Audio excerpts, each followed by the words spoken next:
Tensions are running high in Eshowe in KwaZulu-Natal after a farm and another property were set on fire. The incident is believed to be in response to allegations of a fatal shooting in the area last night. Police are now calling for calm. Let's cross live now to my colleague Dasen Thathiah, who comes to us live from Eshowe. Dasen, a very good evening to you. I think first and foremost, talk to us about whether or not calm has been restored in that community. Well, the good news is after the chaos today is that there is a level of calm. In fact, it's eerily quiet where I am at the moment. I'm actually on one of the properties that was set alight earlier amid those protests. In fact, I'll just step out of shot for you.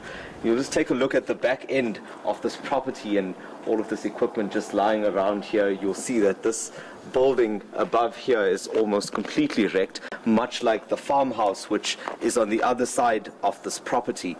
But as you know, Koli, all of this started because of an incident that took place. In fact, it took place just behind me there at that dam that you see all the way at the back.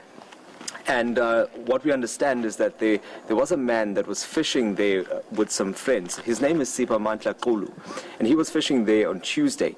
And we understand that a security guard then confronted him and his friends, and he was shot and killed.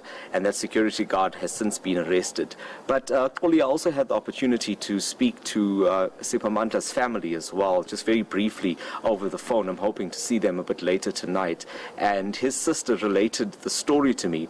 She was telling me that Siphamandla and two of his friends at least were down at the dam, and they often fish there. It's not very far from their home, which is just a little bit to the right of that dam. And they often frequent the dam. They go down there and they fish. And this was just one of those days. It's just a few kilometers a walk from where they live. And on this particular day, according to those friends and what they had told the family, that Siphamandla and the friends were down there when they heard a door slam. And they understand that that was when security guards approached them. But at the time, when they heard gunshots being fired, they all split and they went their separate ways. Unfortunately, they didn't find out what happened to Siphamandla at the time. But later on, they went back to the home and they found out that he hadn't returned. And that's really where all of this started, and the community then reacted and they protested, they blocked the road, and they burnt down these properties, all in reaction to what they say was just really unfair and what was a completely unnecessary shooting on this property. Dasen, talk to us about the homeowners of the farm. Where are they? Are they aware of this situation? Because this is happening between the people who are fishing at the dam and the security guards, presumably the people who were guarding that property. What are the homeowners saying tonight? Well, we haven't had the opportunity to speak to these farm owners just yet. They're not here, and I guess that's good news in a sense, because if you just look at the state of this property, if anyone was here, they would have been badly injured. But I can tell you this much, they don't really have a home to come back to when they eventually do get here. We're hoping to make contact to find out exactly what the situation is. But Koli, before we do that, and we'll have to also put some other claims to them when we get the opportunity to speak to them.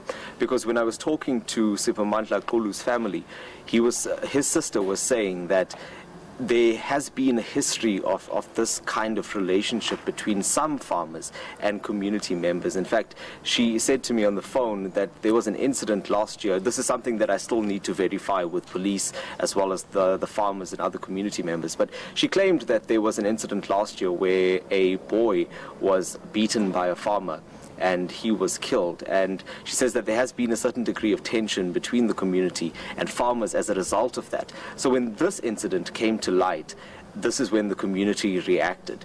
Initially, the community had thought that the farm owner, had shot a young boy on the property, and it later turned out that it was actually Siphamandla Kulu, who's 30 years old. So these are some very serious allegations here, and we're hoping that we can get an opportunity to speak to some of the farm owners, as well as the community, and put these allegations to police, and just try and understand the nature of the relationship between the community and farm owners.